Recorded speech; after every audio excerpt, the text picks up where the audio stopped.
Hello my dear students. आज हम vector space के एक्सरसाइज के क्वेश्चन करेंगे। मैथमेटिकल मेथड की जो बुक है उसके जो चैप्टर नंबर 6 है उसके 6.1, क्योंकि ये जितने हमने थ्योरम्स किए हैं या ये उसी के रिलेटेड भी हैं। और अगर हम एक्सरसाइज करेंगे तो आपको जो थ्योरम्स हमने पढ़े हैं कि लीनियरली डिपेंडेंट, इंडिपेंडेंट और वेक्टर स्पेस को कैसे प्रूव करना, तो वो आपको एक्सरसाइज में ये क्वेश्चन मिलेंगे। तो हम ना आज एक्सरसाइज इसकी स्टार्ट कर देते हैं। बुक मैंने आपको बता दी है, मैथमेटिकल मेथड बुक है और उसका चैप्टर 6 का 6.1 का सबसे पहला क्वेश्चन हम डिस्कस कर लेते हैं। Question number 1। मैंने जब आपको पहले भी वेक्टर स्पेस की डेफिनेशन भी पढ़ाई थी ना, तो उसमें भी मैंने आपको एक एग्जांपल तो सॉल्व करवाई थी, लेकिन अब यहाँ क्योंकि ये एक्सरसाइज के क्वेश्चन कर रहे हैं तो आप ऐसा करें कि वेक्टर स्पेस का जो फर्स्ट लेक्चर है जिसमें आपको वेक्टर स्पेस की डेफिनेशन, उसके सारे एक्सियम्स बताए गए हैं कि आपने किसी भी स्पेस को वेक्टर स्पेस कैसे प्रूव करना होता है, तो वो जो पहला लेक्चर था ना, लेक्चर नंबर 1, उसमें है। अब हम ना यहाँ क्वेश्चन नंबर 1 है, उसमें भी हमें वो क्या कह रहे हैं हम ये देख लेते हैं। वो कह रहे हैं कि V हमारे पास set of all infinite sequences हैं।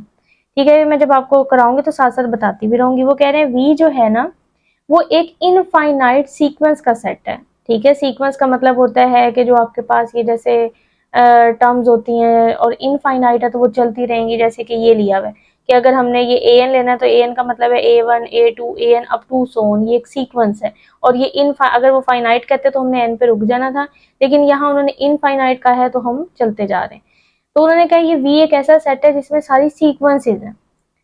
अब in a field F with additive and scalar multiplication define, उन्होंने कहा है कि इसमें एडिटिव भी है, स्केलर मल्टीप्लिकेशन, यानी अगर हमने किसी दो को ऐड करना है तो हमने इस तरह करना है कि इसकी पहली टर्म को अगले की पहली टर्म में, फिर दूसरी टर्म को दूसरी टर्म में। ये उन्होंने बस ऐसे ऐड करके बताया कि जी ऐसे एडिशन करना है और मल्टीप्लिकेशन आपने ऐसे करनी है, जस्ट के स्केलर को अंदर हर टर्म के साथ अलग अलग क्या कर देना है, मल्टीप्लाई कर देना है। हमारा ये काम है कि हमने प्रूव करना है कि ये जो है ना वी, ये वेक्टर स्पेस है। ठीक है, ये क्या है, वेक्टर स्पेस है। अब वेक्टर स्पेस की मैंने आप लोगों को कंडीशंस पढ़ाई हुई हैं। हम ऐसा करते हैं, यहाँ वन बाय वन देख लेते हैं। सबसे पहले तो हम डिफाइन कर देते हैं कि जो हमारा v है वो किस तरह का है। जो हमारा v है ना वो, क्योंकि क्वेश्चन वालों ने कहा है कि v जो है वो इनफाइनाइट सीक्वेंस है, तो हमने ये कोई v जो है ना वो कह दिया कि जी A1 A2 up to so on ये चलता जा रहा है। और यहाँ ai कहाँ से बिलोंग करें, फील्ड से, ये हमने कोई इनफाइनाइट सीक्वेंस ले लिया। ठीक है, ये जो उन्होंने हमें कहा था ये इनफाइनाइट सीक्वेंस ले लिया हमने।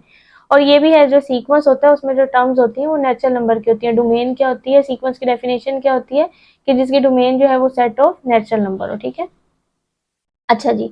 अब हमने सबसे पहले जो अगर वेक्टर स्पेस प्रूव करना होता है ना, तो वेक्टर स्पेस की जो सबसे पहली कंडीशन है ना वो ये होती है कि हमने प्रूव करना होता है कि V with respect two plus abelian group होता है।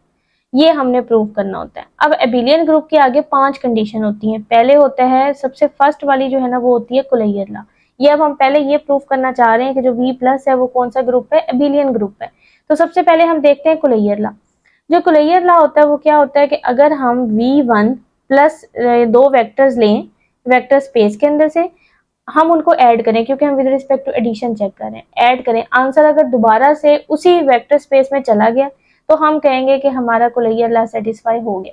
तो हमने इस तरह किया, एक V1 ले लिया, देखिए इनफाइनाइट सीक्वेंस लिए, एक V2 लिया, ये भी एक इनफाइनाइट सीक्वेंस लिया, बस नाम चेंज कर दिया है तो ये भी इनफाइनाइट सीक्वेंस है ना, B1 B2 up to so on. आप इनको ऐड करें। जब हमने ऐड किया V1 प्लस V2, तो पहले V1 की वैल्यू पुट कर दी है, फिर V2 की। अब प्लस कैसे होता है, पहली टर्म पहले में ऐड होगी, पीछे उन्होंने डिफाइन भी की हुई है, फिर A2 दूसरी टर्म दूसरे में ऐड होगी, अप टू सो ऑन ये टर्म्स ऐड होती रहेंगी।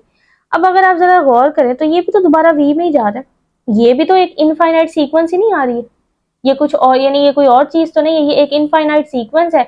और यहाँ भी यही है कि ये A1 B1 एक फील्ड के मेंबर हैं, यानी रियल नंबर्स हैं आपके पास। तो ये जो चीज आ रही है ये दोबारा से वेक्टर स्पेस के अंदर ही जा रही है। ठीक है, हमारा बस यही वेक्टर स्पेस में किस तरह के एलिमेंट जाते हैं, जो कि हमारी वेक्टर स्पेस किस तरह की है कि उसमें इनफाइनाइट सीक्वेंस होते हैं, और यहाँ जो A1 A2 इस्तेमाल हो रहे हैं वो किसके मेंबर्स होते हैं, फील्ड के। तो यहाँ पे जो ये इनको ऐड करके आंसर आया वो एक इनफाइनाइट सीक्वेंस आ रही है। और ये A1 प्लस B1, क्योंकि A1 भी एक रियल नंबर है, B1 भी एक रियल नंबर फील्ड का मेंबर है, उनको जब ऐड करेंगे तो भी वो एक फील्ड का मेंबर ही होगा। तो इसका मतलब है कि ये तो दोबारा से उसी शक्ल का बन रहा है कि एक इनफाइनाइट सीक्वेंस भी है और ये मेंबर्स हैं भी फील्ड के, तो हम कह सकते हैं कि ये वाली चीज दोबारा किस में जा रही है, वी में जा रही है। तो हमारा कोलोइयर लॉ तो सेटिस्फाई हो गया कि हमने दो एलिमेंट, दो वेक्टर्स लिए वेक्टर स्पेस में से, उनको ऐड किया और आंसर दोबारा से किस में चला गया, वेक्टर स्पेस में चला गया। अब हम करते हैं एसोसिएटिव लॉ। एसोसिएटिव लॉ में हमने क्या करना होता है, तीन लेने होते हैं, v1 v2 v3, ये लेट कर लिया, v1 a1 a2 up to so on, v2 b1 b2 up to so on और v3 c1 c2 up to सोन। ये वेक्टर स्पेस से मैंने मेंबर ले लिया। एसोसिएटिव लॉ में मुझे ये प्रूव करना होता है कि v1 प्लस v2 प्लस, यानी पहले अगलों पे ब्रैकेट ले लें और फिर किस पे ले लें, पिछले पे। अब हम इस तरह करते हैं, पहले इसकी ये वाली साइड बना लें या ये वाली साइड बना लें, या इसी साइड से ये वाली साइड प्रूव कर दें, ये आप लोगों का अपनी मेथड होता है कि आपने किस तरह लेके चलना है। हम सबसे पहले ये लेके चलते हैं v1 plus v2 plus v3, यहाँ सबकी वैल्यू पुट करते हैं। पहले मैंने v1 की वैल्यू पुट की है, फिर v2 की वैल्यू पुट की है, प्लस फिर v3 की। अब पहले आपको पता है मैथ में रूल है कि ब्रैकेट वाले को सॉल्व करते हैं, हम पहले इस ब्रैकेट वाले को सॉल्व करते हैं। जब हमने सॉल्व किया तो यहाँ देखें ये और ये आपस में ऐड हो रहा है, तो एडिशन कैसे होगी, पहला एलिमेंट पहले में ऐड हुआ, कॉमा, दूसरा एलिमेंट दूसरे में ऐड हुआ अप टू सोन। ये मैंने आपको पहले ही बताया कि क्वेश्चन वालों ने भी ये बताया हुआ है कि आपने किस तरह ऐड करना है इनको, ये ऐड करके बताया हुआ है कि पहले को पहले में, दूसरे को दूसरे में, ये उन्होंने खुद डिफाइन करके दिया हुआ है। ये हमने क्या कर लिया, इसके मुताबिक ये ऐड कर लिया, पहले को पहले में, दूसरे को दूसरे में, अप टू सो ऑन। अब एक ये आ गया और एक ये आपके पास आ गया। अब इन दोनों को भी आप दरमियान में क्या है, प्लस है, तो आपने ऐड करना है। तो सेम पहला यानी a1 इसके पहले के साथ होगा और इसकी पहली टर्म कौन है, ये सारी है, ये b1 प्लस c1। ये एक देखें, एक ये टर्म है, ये एक टर्म है, इस तरह। तो इसकी पहली को इसके पहले के साथ ऐड किया तो a1 plus b1 plus c1, इसके दूसरे को इसके दूसरे के साथ ऐड किया तो a2 plus b2 plus c2 up to so on. ठीक है, अब यहाँ देखें, यहाँ आप इसको, ये a1 plus b1, a2 plus b2, ये जस्ट मैंने ना अलग किया है, यानी कि इसमें से ना ये जो सी, क्योंकि ये सारी प्लस हो रही हैं, a1 plus b1 plus c1, a2 plus b2 plus c2, मैं a1 प्लस b1 कर लेती हूँ। आप लोगों के लिए जैसे ये इन्होंने किया हुआ वैसे भी किया जा सकता है। जैसे कि यहाँ देखिए ना, ये आप ये क्योंकि कॉमा है तो आप इनके टर्म्स को अलग अलग कर सकते हैं। मतलब ये c1 c2 वाली सीक्वेंस को अलग कर दिया, a1 plus b1, a2 plus b2, क्योंकि जब हम इनको दोबारा से ऐड करेंगे ये वही चीज बनेगी, a1 प्लस b1 c1, ये वही चीज बनेगी आपके पास। ठीक है, ये ऐड ही हो रहे हैं ना, तो अगर ऐड हो रहे हैं तो हम इनको क्या कर सकते हैं, जस्ट अलग अलग कर सकते हैं। नहीं तो आपके लिए ये आसान ये है कि आप इसको ना इक्वेशन नंबर 1 का नाम दे दें, इसको इक्वेशन नंबर 1 का नाम दे दें। और अब आप ऐसा करें कि ये राइट हैंड साइड बनाएं।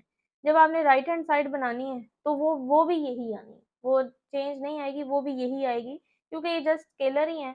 तो ये स्केलर आपस में क्या हो जाएंगे, ऐड हो जाएंगे, ये वही चीज आ जाएगी। तो आपने कहना है कि फ्रॉम 1 एंड 2 ये आपस में क्या है, इक्वल है। ठीक है, तो v1 प्लस v2, ये ब्रैकेट यानी हम इधर पहले अगलों पे ब्रैकेट ले रहे हैं और फिर पिछलों पे, तो कोई फर्क नहीं पड़ता, एसोसिएटिव लॉ भी क्या हो जाता है, होल्ड कर जाता है।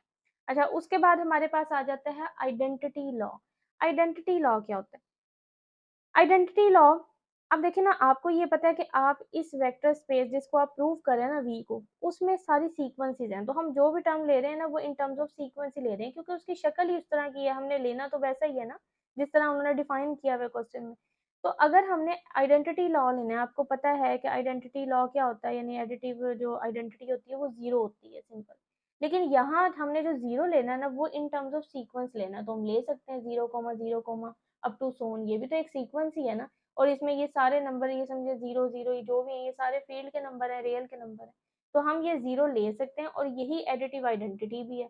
क्यों ये एडिटिव आइडेंटिटी है, क्योंकि मैं इसको v में ऐड करूंगी भी सही ना, दोबारा से आंसर क्या आएगा, v। यही होता है ना एडिटिव लॉ, आइडेंटिटी लॉ, कि भाई अगर आप किसी ये एडिटिव आइडेंटिटी को ऐड भी करें ना वेक्टर स्पेस में, तो दोबारा से आंसर वही वेक्टर स्पेस हो जाए, तो हम कहते हैं कि ये आइडेंटिटी लॉ इसने क्या कर दिया, होल्ड कर लिया।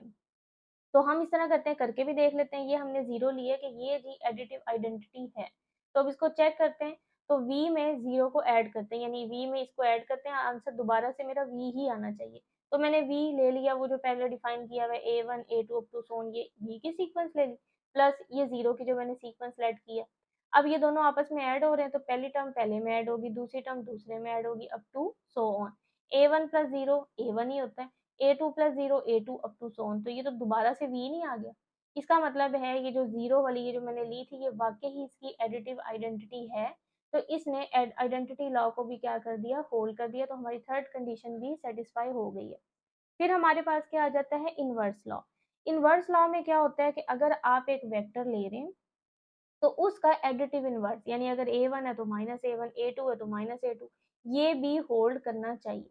और अगर आपने इसको चेक करने के ये है, होल्ड करता है यानी सेटिस्फाई करता है कि नहीं, तो फिर आपने इन दोनों को ऐड कर देना होता है और आंसर 0 आना चाहिए, यानी एडिटिव आइडेंटिटी आनी चाहिए। फिर हम कहते हैं ये वाकई इसका क्या है, इनवर्स है। इसको चेक करने के लिए आपने क्या करना होता है कि जो वेक्टर है उसका इनवर्स को आपस में ऐड करना होता है। अगर आप with respect to addition check करें, अगर आंसर एडिटिव आइडेंटिटी आ जाए, मतलब 0 आ जाए, तो इसका मतलब है ये जो आपका आपने इनवर्स लिया है ये वाकई सही है।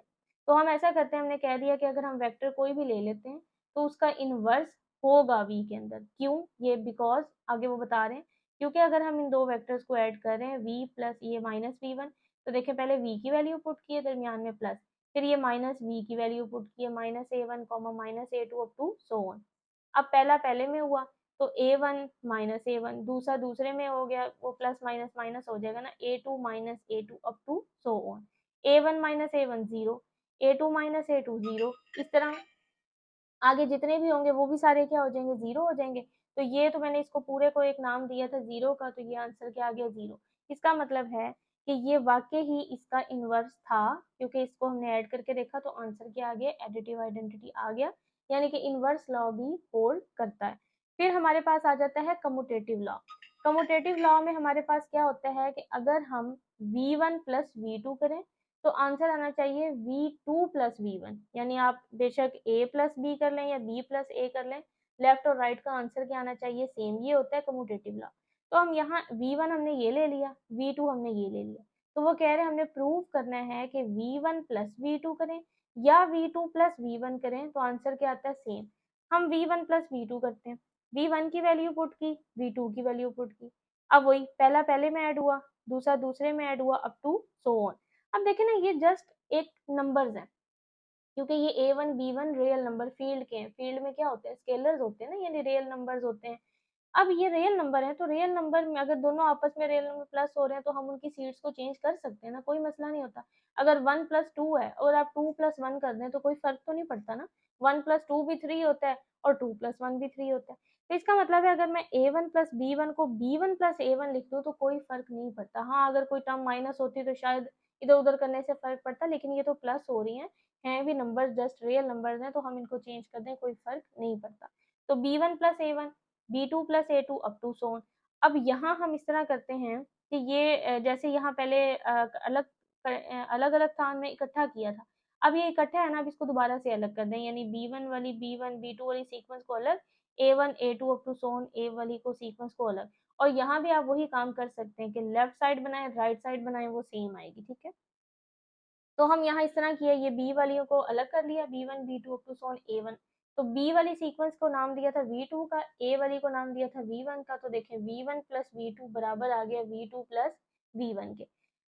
जो हमने प्रूव करना था ना कि v प्लस एबिलियन ग्रुप होता है, उसकी यही 5 प्रॉपर्टीज होती हैं। कौन कौन से एक्सियम्स होते हैं, closure law, associative law, identity law, inverse law और लास्ट कम्यूटेटिव लॉ। ये 5 के 5 इसने होल्ड कर दिए, सेटिस्फाई हो गए। इसका मतलब है कि हमारा v प्लस वाकई कौन सा ग्रुप है, एबिलियन ग्रुप है। अभी हमने v प्लस को एबिलियन ग्रुप साबित किया। अब अगर जो हमने इसको वेक्टर स्पेस प्रूव करना है ना, तो वेक्टर स्पेस के लिए हमें स्केलर मल्टीप्लिकेशन को भी सेटिस्फाई कराना होता है। स्केलर मल्टीप्लिकेशन की भी आगे 4 कंडीशन हैं, मैंने तभी कहा कि पहला लेक्चर देख लें, उसमें वो डिटेल में गिवन है। अच्छा, अब हम इसकी पहली कंडीशन देख लेते हैं।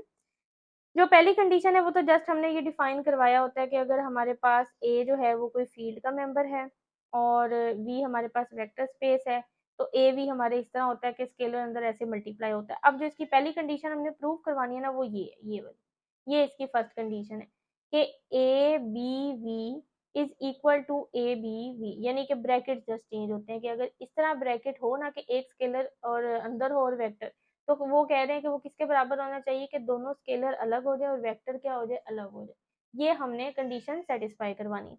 हम इस तरह करते हैं, इसकी लेफ्ट हैंड साइड लेके चलते हैं a b और v, यानी ये वाली में लेके चलियो, a को कुछ नहीं कहती, b को भी कुछ नहीं, और v की आप वैल्यू पुट कर दें। वी की ये लटकी हुई है A1 A2 up to so on, A1 A2 up to so on. अब यहाँ ना ब्रैकेट के अंदर वाले को पहले सॉल्व करते हैं ना, तो ये बी को अंदर, ये बी स्केलर है, ये डिफाइन किया गया है कि बी आपके पास ये जो ए और बी है ये फील्ड के मेंबर है यानी स्केलर है, ठीक है। तो आप इस तरह करें कि बी को अंदर सबके साथ 1 बाय 1 मल्टीप्लाई करवा दें, BA1 BA2 up to so on. अब ये ब्रैकेट वाला सॉल्व हो गया, अब ए भी बाहर मल्टीप्लाई हो रहा है, इसको भी सबके साथ मल्टीप्लाई करवा दें, AB A1 AB A2 up to so on. अब यहाँ ना देखें ए बी इसके अंदर भी है, इसके अंदर भी है, इसके यानी अप टू सो ऑन सबके अंदर ए बी क्या आ रहा है, कॉमन आ रहा है। तो मैं ए बी को बाहर कॉमन निकाल लेती हूँ। जब मैंने ए बी को कॉमन निकाला, अंदर बचेगा A1 A2 up to so on. A B को कुछ ना कर, ये जो A1 A2 up to so on है, इसको तो हमने किसका नाम दिया हुआ था, वी का, ये वी आ गया। तो देखिए प्रूफ नहीं हो गया कि ए ब्रैकेट बी वी हो तो वो किसके बराबर हो जाता है, ए बी ब्रैकेट और बाहर क्या आ जाता है, वी आ जाता है। तो ये पहली कंडीशन तो क्या हो गई है, इसकी सेटिस्फाई हो गई है। अब हम चलते हैं इसकी दूसरी कंडीशन की तरफ, कि अगर ए बी हमने फील्ड में से लिया है और वी हमारे पास A1 A2 अप टू सोन, हमने प्रूव करना है कि a plus B is equal into V करें तो वो बराबर होता है A V plus B V, यानी कि v जो है वो अलग दोनों के साथ अंदर क्या हो सकता है, मल्टीप्लाई हो सकता है, डिस्ट्रीब्यूटिव लॉ। ये हमने कंडीशन क्या करवानी है, सेटिस्फाई करवानी है।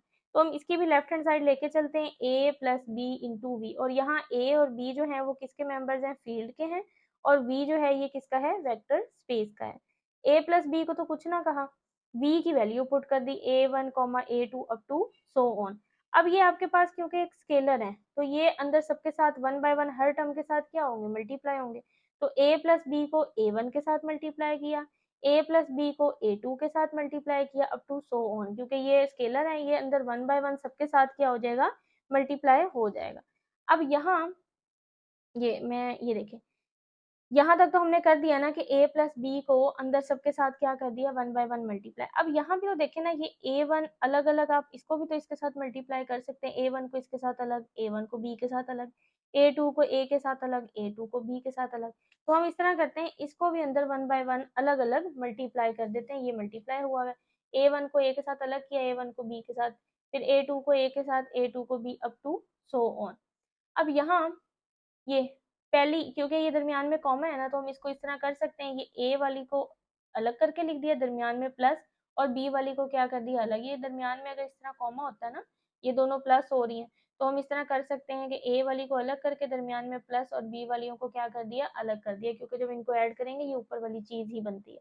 तो ए वाली टर्म्स को, यानी इसका पहला, इसका फिर पहला A1 A2 A A3, ये फिर इस तरह दरमियान में प्लस आ जाएगा, BA1 BA2 up to so on.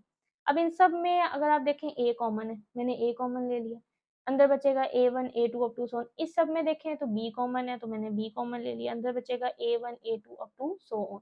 ये a तो वैसे का वैसे ही A1 A2 up to so on, इसको आपने v का नाम दिया हुआ था, ठीक है। इसी तरह ये b और ये A1 A2 ये दोबारा क्या है, v है। तो ये प्रूफ नहीं हो गया कि a plus B into V हो तो वो a v plus B V की शक्ल में लिखा जा सकता है। तो ये सेकंड कंडीशन जो थी ये भी हमारी क्या हो गई है, सेटिस्फाई हो गई है। अब हम चलते हैं थर्ड कंडीशन की तरफ। थर्ड कंडीशन में यही है कि वही हमने एक फील्ड से लिया, दो हमने वेक्टर्स ले लिए। अब हमने इनको प्रूव करना है कि अगर a into V one plus V two हो तो वो लिखा जा सकता है A V one plus A V two, यानी कि दो वेक्टर और बाहर एक स्केलर हो तो आप स्केलर को अंदर अलग अलग मल्टीप्लाई कर सकते हैं। ये इसकी थर्ड कंडीशन है। हम इसी तरह लेफ्ट हैंड साइड लेके चलते हैं, A V one plus V two, A को कुछ ना कहा, वी वन की वैल्यू पुट की, वी टू की। अब पहले तो मैं ये अंदर ब्रैकेट वाले को सॉल्व करती हूँ। अब ब्रैकेट में ये दोनों आपस में ऐड हो रहे हैं, ऐड करने का क्या तरीका था, पहला पहले में ऐड हुआ, दूसरा दूसरे में ऐड हुआ, अप टू सो ऑन। अब यहाँ बाहर स्केलर है, ये दोनों के साथ अंदर मल्टीप्लाई हो रहा है तो इसको अंदर अलग मल्टीप्लाई कर देते हैं।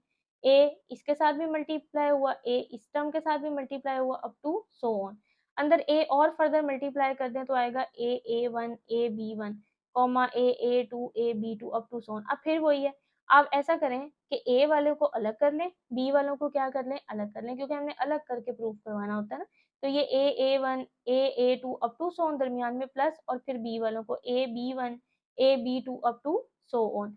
इन सब टर्म में से ए कॉमन आ रही है और इस टर्म में से क्या कॉमन आ रहा है, इसमें से भी देखें ए ही कॉमन आ रहा है। तो अंदर बचेगा A1 A2 up to so on, यहाँ बचेगा B1 B2 up to so on. ये वेक्टर आपका V1 आ गया। ये वेक्टर आपका v2 आ गया, तो प्रूफ हो गया कि A V one plus V two बराबर होता है A V one plus A V two. अच्छा जी, इसकी थर्ड कंडीशन भी क्या हो गई है, सेटिस्फाई हो गई है। अब हम चलते हैं इसकी फोर्थ एंड लास्ट कंडीशन की तरफ। फोर्थ कंडीशन ये होती है कि अगर हम ये वन लें फील्ड में से और एक वेक्टर लें, तो वन को बेशक वेक्टर से मल्टीप्लाई करवाएं भी ना, तो आंसर दोबारा से क्या आना चाहिए, वेक्टर ही आना चाहिए। तो हम ऐसा करते हैं, वन को वी से करवाते हैं, वन वैसा ही रहा, वेक्टर की वैल्यू पुट कर दी A one A two up to so on. ये स्केलर है, स्केलर अंदर सब टर्म के साथ अलग अलग मल्टीप्लाई होगा, तो A dot A one, one dot A one, one dot A two up to so on. One को ए वन से करेंगे तो भी ए वन ही आएगा, वन को ए टू से करेंगे तो भी ए टू आएगा, अप टू सो ऑन। तो ये तो दोबारा से वी आ गया। इसका मतलब है कि ये फोर्स वाली कंडीशन भी क्या हो गई है, इसकी सेटिस्फाइड हो गई है। तो अगर इसकी तमाम कंडीशन अगर सेटिस्फाई हो गई हैं, since all conditions are satisfied, ये since all conditions are satisfied so V is a vector space over field F. हमने सारी कंडीशन सेटिस्फाई कर दी है वेक्टर स्पेस की। इसका मतलब है कि v जो है वो हमारे पास क्या हो गया, वेक्टर स्पेस हो गया है ओवर अ फील्ड f। आपने अगर वेक्टर स्पेस की कंडीशंस को बड़े डीपली देखना है, तो मैंने आपको बताया कि पहले लेक्चर में वेक्टर स्पेस की डेफिनेशन ही करवाई गई थी और उसमें उसके यही एग्जाम्स बताए गए थे कि किस तरीका कौन सा एग्जाम है, ये सारे जो अब यहाँ प्रूव किए हैं ना, यही वहाँ बताए गए। तो आप वो वाला लेक्चर भी देख लें और ये जो क्वेश्चन नंबर 1 है इसको आप अच्छे तरीके से करें। हम अगले लेक्चर में इसका क्वेश्चन नंबर 2 डिस्कस करेंगे। अल्लाह हाफिज़।